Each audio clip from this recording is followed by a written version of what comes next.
अब bank chequebook की जरूरत नहीं होगी, क्योंकि चेक काट कर भुगतान करने की आपको नौबत ही नहीं आएगी। नहीं जरूरी होगी बैंक की पासबुक कि आपको पैसे का हिसाब किताब रखने में सुविधा होगी, वैसी नौबत ही नहीं आएगी। अगर मैं आपको कहूं कि अब बैंक ही नहीं रहेंगे जिसको आप बैंक समझते हैं, तो आपको हैरानी होगी, डर भी लगेगा।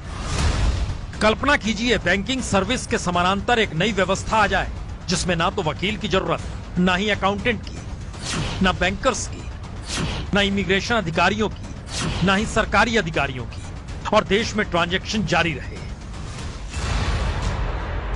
जी, ये वर्चुअल करेंसी का खेल है और दुबई इस टेक्नोलॉजी से जुड़ चुका है और 2020 तक उसकी पूरी ट्रांजैक्शन वर्चुअल यानी ब्लॉकचेन टेक्नोलॉजी पर ही अटकेगी।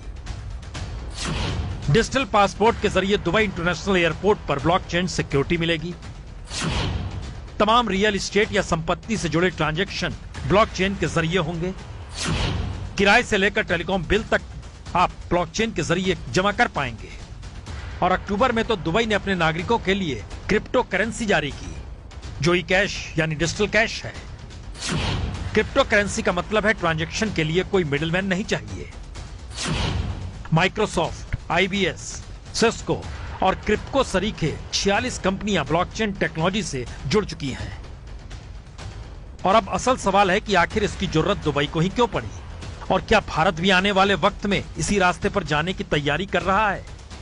दुबई का कहना है उसने तकरीबन 1 करोड़ दस्तावेजों को ब्लॉकचेन टेक्नोलॉजी में डाल दिया है, जिससे दुबई ने 2.5 करोड़ लोगों के काम के घंटे बचा लिए और $1.5 मिलियन टैक्स भी बचा लिया।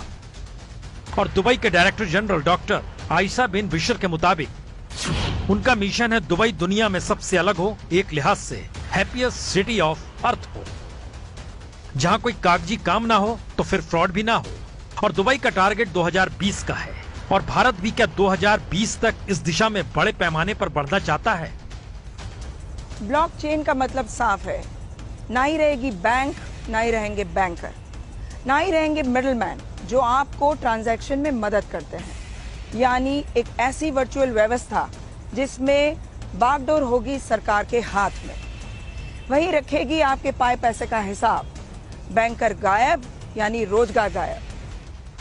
तो आखिरी सवाल यही है, क्या यह भारत जैसे लोकतांत्रिक देश में संभव है, या फिर भारत भी इसकी तैयारी कर रहा है और आने वाले वक्त में कोई मिडिल मैनेजमेंट जॉब रहेगी नहीं। यह सिर्फ एक सवाल है, पर इसकी गंभीरता इससे भी समझी जा सकती है अगर भारत में असमानता चरम पर है, हालातों ने 1921 वाली स्थिति को पकड़ लिया है, तो फिर कई थ्योरियां हैं। मसलन असमानता बढ़ेगी तो समाज में असंतोष बढ़ेगा। असंतोष करप्शन से लेकर लूटपाट की स्थिति भी बनाएगा, और पैसों वालों को राहत के लिए ब्लॉकचेन टेक्नोलॉजी फिट बैठती है। और आखिरी थ्योरी यही है, जब ब्लॉकचेन ट्रांजैक्शन शुरू हो जाएगा तो फिर किसी तरह का कोई फ्रॉड होगा भी नहीं।